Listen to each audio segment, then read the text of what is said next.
శబరిమలకు ఆడవాళ్లు ఎందుకు వెళ్ళకూడదు? ఆడవాళ్లు అంటే అయ్యప్పకి ఇష్టం లేదా?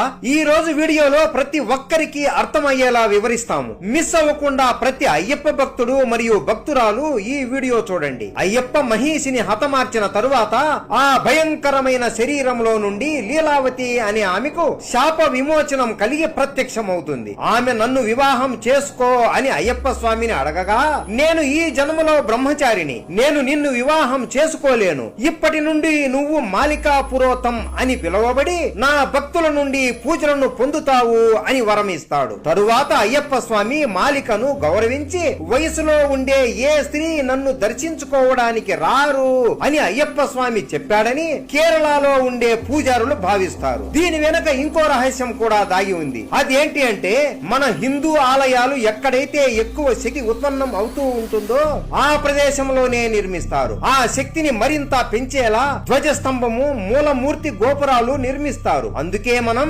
ఎప్పుడైనా గుడికి వెళ్ళగానే మనసు చాలా ప్రశాంతంగా ఉంటుంది. మనం ఒక మంత్రాన్ని పలికినా, గుడిలోకి వెళ్ళిన శక్తిని శరీరములోని కింది భాగాల నుండి పై భాగాలకి వెళ్లేలా చేసి మనకి ప్రశాంతత మరియు జ్ఞానాన్ని పెరిగేలా చేస్తాయి. ఈ శక్తినే కుండలిని శక్తి అని కూడా అంటారు. కానీ స్త్రీలకి బహిష్టు సమయంలో శక్తి కింది భాగాలకి స్రవిస్తూ ఉంటుంది. బహిష్టు ఉండే సమయంలో వీరు ఆలయాలకు వెళ్ళినట్లయితే గుడిలోని పైకి ప్రవహించే శక్తి స్త్రీలలోని కిందికి ప్రవహించే శక్తి వల్ల సూక్ష్మ శరీర మార్పుల వల్ల కడుపు ఎక్కువగా నొప్పి వేయడము, రక్తము రోజులా కాకుండా ఎక్కువగా స్రవించడము జరిగే ప్రమాదం ఉంటుంది. అయినా సరే ఏమవుతుంది అని ఎక్కువ సార్లు వెళ్ళినట్లు అయితే నెలసరి సరైన సమయంలో రాకపోవడము, కొన్ని నెలలు గడిచినా కూడా బహిష్టు రాకపోవడము, అలాగే కొన్ని నెలలు అయినా కూడా రక్తం ఆగకుండా స్రవిస్తూనే ఉండడము, గర్భము రాకపోవడము లాంటి ఘోరమైన పరిస్థితులని ఎదుర్కోవాల్సి ఉంటుంది.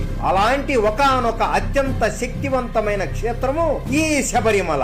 అందుకే అక్కడికి పీరియడ్స్ వచ్చే వయసు కలిగిన మహిళలు రాకూడదు అనే రూల్స్ పెట్టారు. మరి ముఖ్యంగా 10 నుండి 50 సంవత్సరాల లోపు మహిళలు రాకూడదు అని చాలా స్ట్రిక్ట్ గా రూల్స్ పెట్టారు. కానీ చాలా మందికి ఈ విషయం తెలియక చాలా మంది ఆడవాళ్ళకి పీరియడ్స్ సమయంలో వాళ్ళని అపవిత్రంగా భావిస్తున్నారు, అగౌరవపరుస్తున్నారు అని పెద్ద పెద్ద మాటలు అనుకుంటూ ఉంటారు. కానీ మన సనాతన ధర్మములు ఆడవాళ్ళని ఎప్పుడూ ఇలా అగౌరవ